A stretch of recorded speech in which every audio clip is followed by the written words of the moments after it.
उधर ईरान के पास लंबी दूरी की घातक मिसाइलें और ड्रोन्स का जखीरा पहले से मौजूद है, जो अपनी रेंज में आने वाले किसी भी टारगेट को तबाह कर सकती है। मगर अब दावा किया जा रहा है कि ईरान एटम बम बनाने के भी बेहद नजदीक पहुंच गया है। इसके साथ ही ईरान के डर्टी बम का खौफ भी बना हुआ है। जंग छिड़ी तो अमेरिका और इजराइल पर ईरान कैसे भारी पड़ सकता है, देखिए इस रिपोर्ट।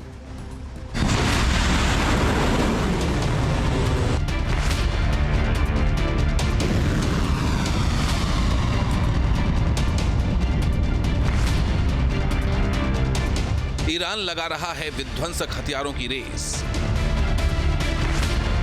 एटम बम बनाने के करीब पहुंचा तेहरान। इजराइल और पश्चिमी देशों के खिलाफ बंकर में जुटाया तबाही का सामान। मिडिल ईस्ट में भड़क रही जंग की चिंगारी किसी भी वक्त बारूदी शोलों में बदल सकती है। ट्रंप की धमकी और खामनेई के तेवर बता रहे हैं कि युद्ध का आगाज हुआ तो विनाश बहुत ज्यादा होगा। अमेरिका और ईरान के बीच तनाव का सबसे बड़ा मुद्दा न्यूक्लियर प्रोग्राम है। ट्रंप लगातार ईरान पर न्यूक्लियर प्रोग्राम सरेंडर करने का दबाव बना रहे हैं। अपना मकसद पूरा करने के लिए ही अमेरिकी राष्ट्रपति ने बहुत बड़ा सैन्य बेड़ा ईरान के नजदीक तैनात कर दिया है।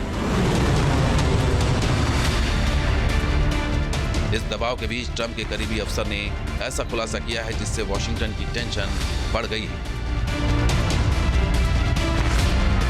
डोनाल्ड ट्रंप के स्पेशल दूत स्टीव विटकॉफ के मुताबिक ईरान परमाणु बम बनाने से एक हफ्ते दूर है। इस चेतावनी के साथ विटकॉफ ने दावा किया है कि अमेरिका किसी भी कीमत पर ईरान को एटम बम नहीं बनाने देगा।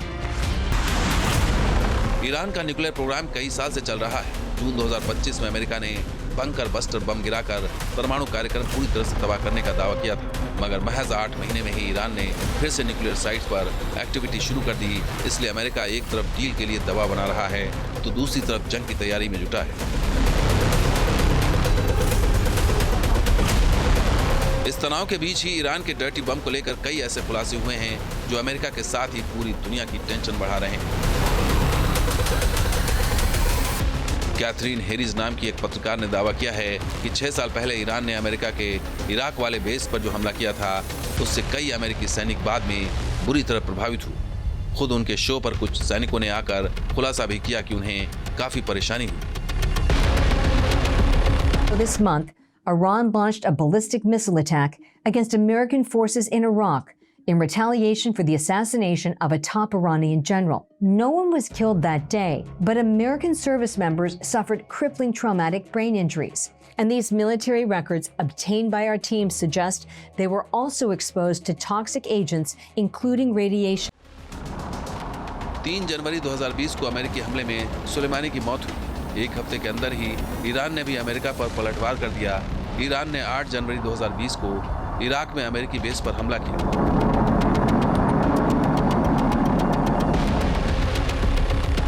ईरान ने इराक के अल असद एयरबेस पर बैलिस्टिक मिसाइल दागी। बताया जा रहा है कि इस दौरान ईरान ने बैलिस्टिक मिसाइल में डर्टी वॉरहेड लगाया था। ईरान की यह मिसाइल जब इराक के बेस पर गिरी तो इसके चपेट में कई अमेरिकी सैनिक आए थे। जो अमेरिकी सैनिक घायल हुए थे या फिर ईरान की बैलिस्टिक मिसाइल की चपेट में आए थे, उन्होंने खुलासा किया है कि वो बाद में काफी बीमार हुए। उनमें से ही एक सैनिक ने कैथरीन हैरिस के शो में खुलासा किया कि उन्हें कई गंभीर बीमारी से गुजरना पड़ा है। साथ ही वो कई सैनिकों को जानते हैं जो ईरान की बैलिस्टिक मिसाइल के प्रभाव में आए थे, जिसकी वजह से उन्हें बाद में कई परेशानियां हुई। कई सैनिकों को ट्रॉमेटिक ब्रेन इंजरी हुई, मानसिक स्वास्थ्य खराब हो गया, थायराइड कैंसर हो गया। ईरान के डर्टी बम का जिक्र ऐसे वक्त हो रहा है जब मिडिल ईस्ट जंग के मुहाने पर खड़ा है। इस खुलासे के बाद से अमेरिका परेशान है क्योंकि ईरान के पास विध्वंसक बैलिस्टिक मिसाइलें हैं जिसकी रेंज में मिडिल ईस्ट में मौजूद अमेरिकी बेस, साथ ही समंदर में तैनात अमेरिका के एयरक्राफ्ट कैरियर भी।